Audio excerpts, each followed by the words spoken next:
Hello and welcome to this next episode of Dr. K's Psychobabble in our continuing series on behavior management.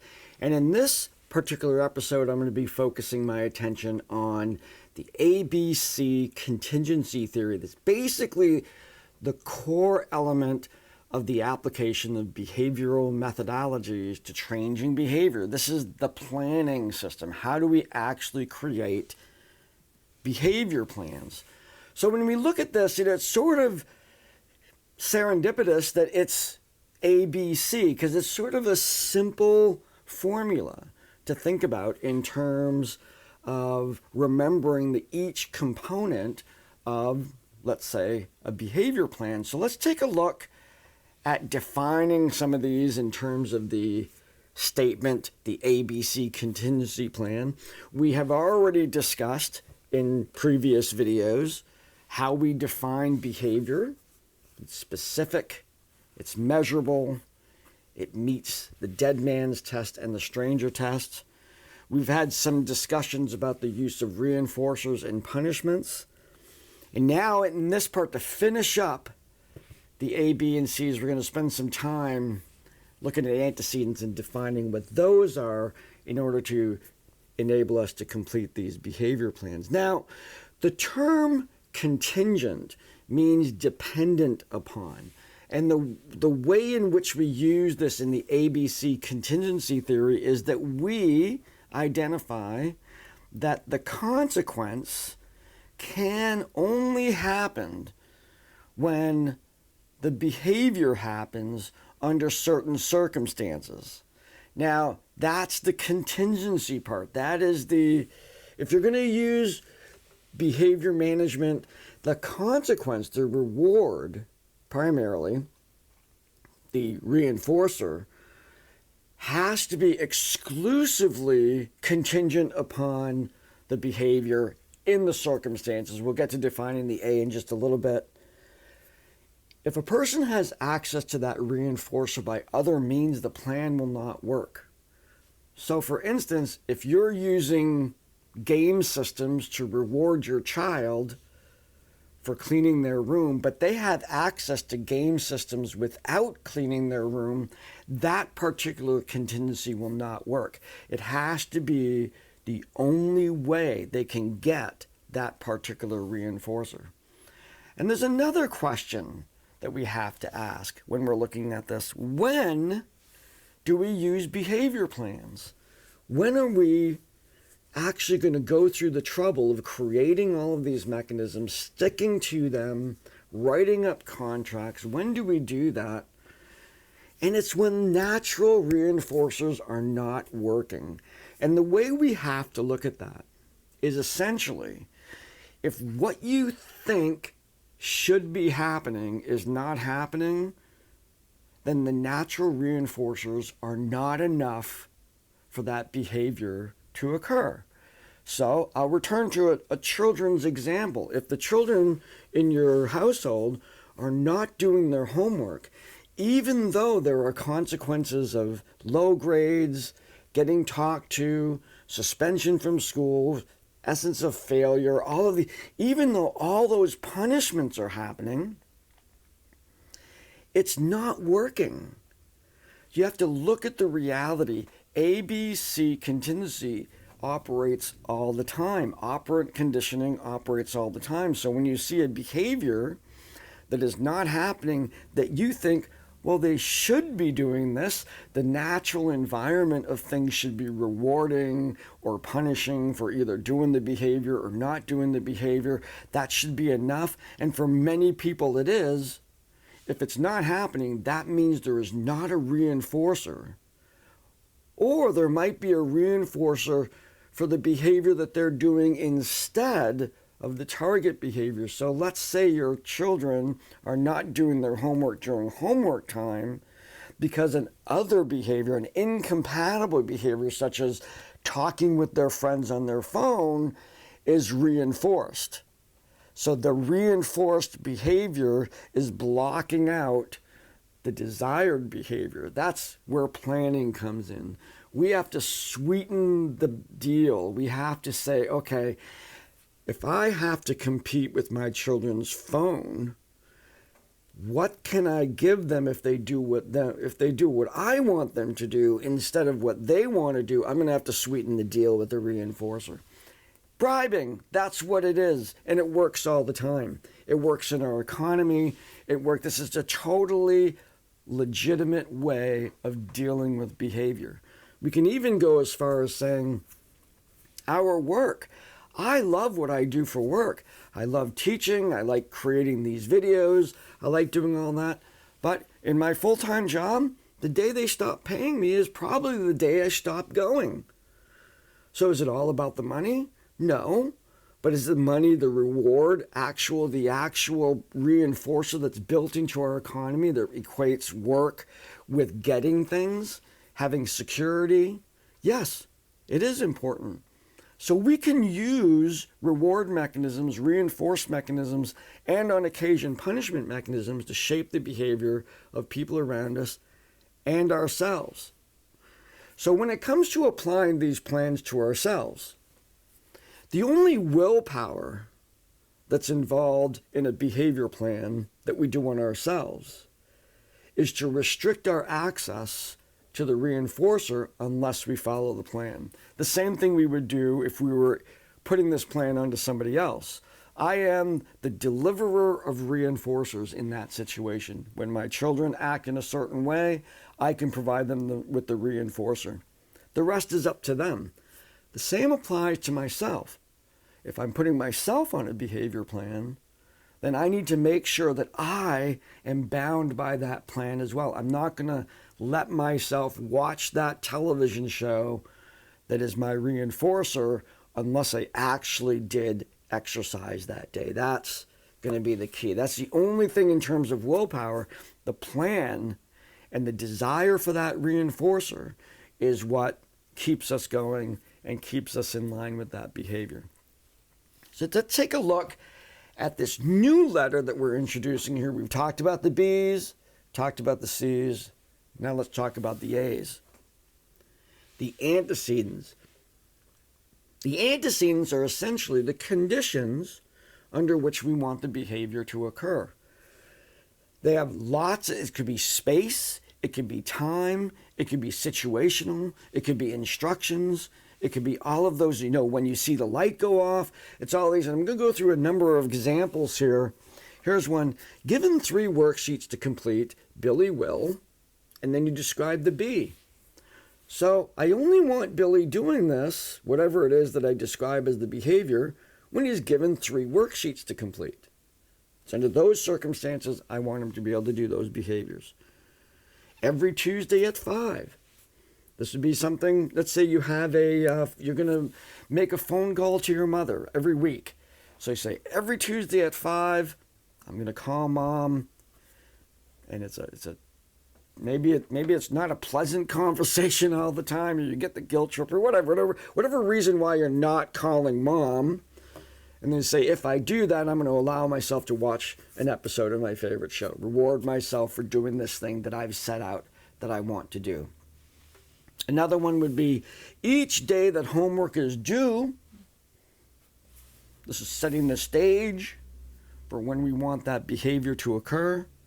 Every morning before breakfast. 3 times a week. If we're not really concerned about which days, as long as it's 3 days a week. Or actually 3 times a week. It could all be in the same day, actually, if we looked at it that way. Each time I feel angry, for an emotional-based behavior plan, and using the attached instructions. So rather than getting into the detail of the A within the behavior plan, we can actually refer to an external document and say, following these instructions, here's what I want to do. That kind of thing. So the A is determining under what circumstances do we want the B to occur so that that individual has the opportunity to gain access to the C, the consequence. Okay, so let's take a look at how we actually all pull this together in terms of a plan. So when it comes to planning, I like things simple. Nice little graphic chart here. Boxes containing the terms that we're going to use to define our antecedents, our behaviors, and our consequences. And I'll use an example.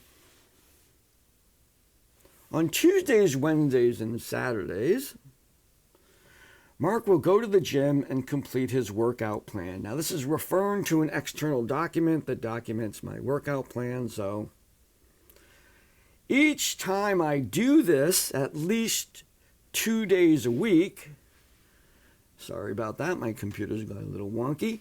Each time I complete this at least 2 days a week, I get a new novel. So what I'm saying here is that I'm not working out. I want to work out.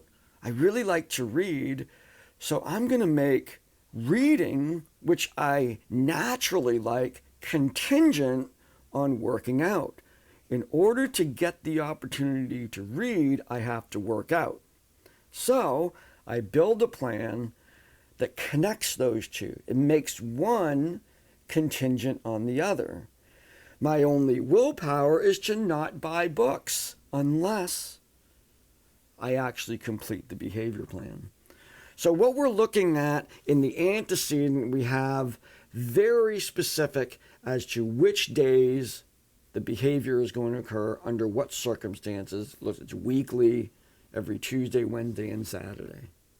The behavior plan has to pass the dead man's test and the stranger test. It has to be clear, measurable, and all those other things so that I know exactly what is expected from me in order to reach this.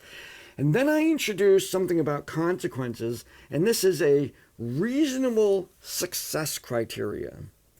Now, we're tempted to say, I'm only going to get my reward if I'm 100%. But when I'm beginning this process, or when there might be things out of my control that get in the way of me completing this plan, maybe I want to build in a cushion for early success. And as I'm building up that habit, I can then move to 100%. So you see, give the individual the opportunity to succeed by using reasonable criteria for success. The criteria of success defines when does the reinforcer get released.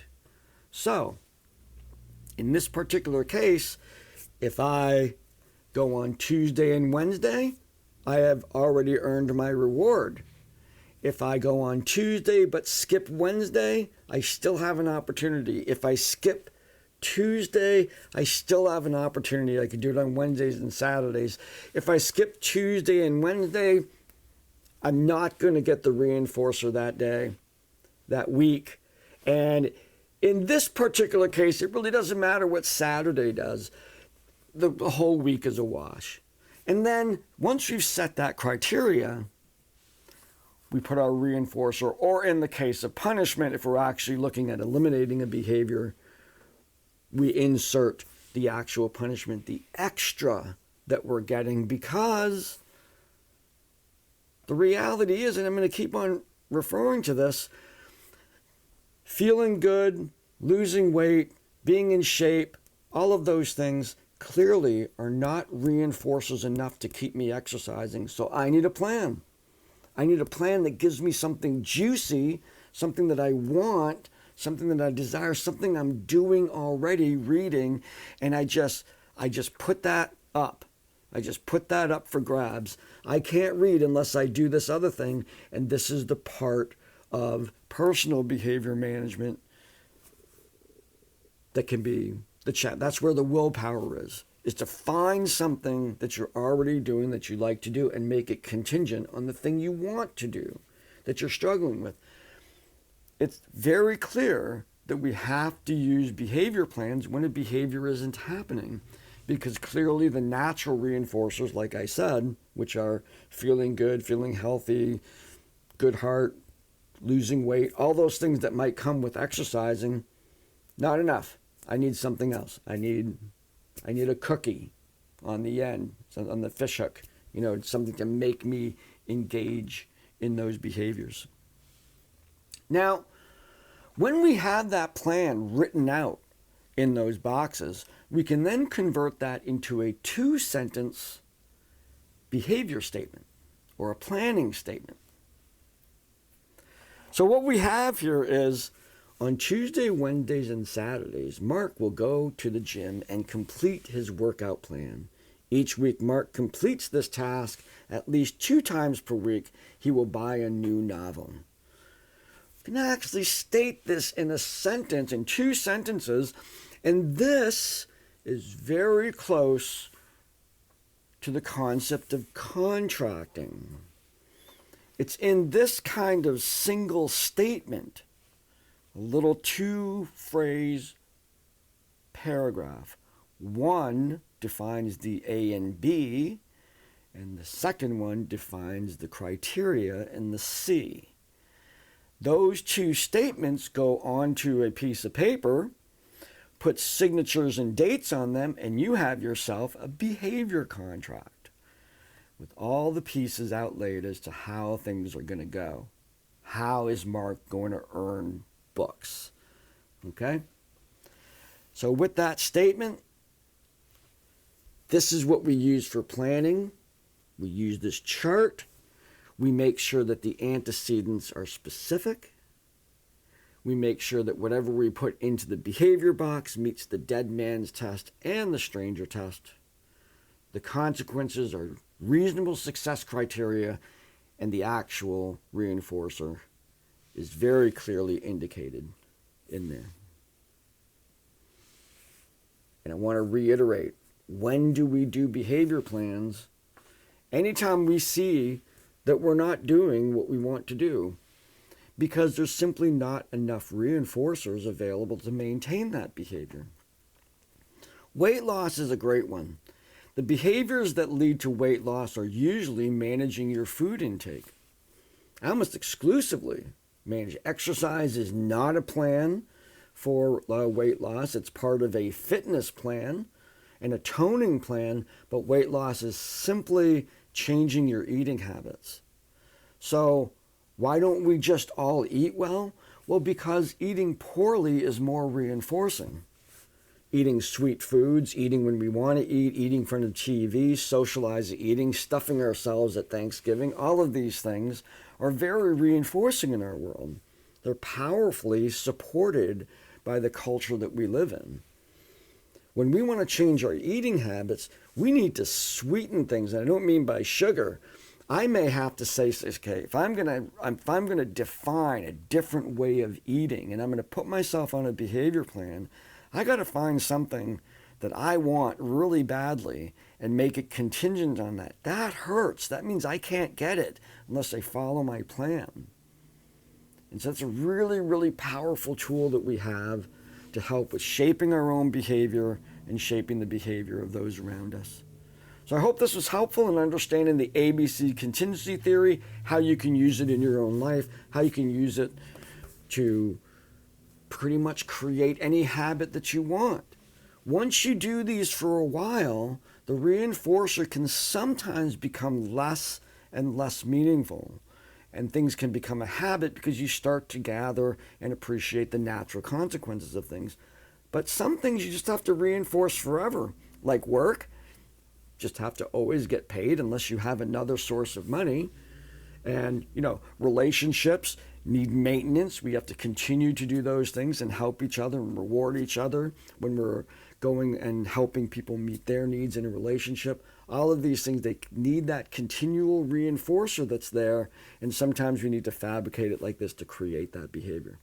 All right, so that's it for today, and have a great week.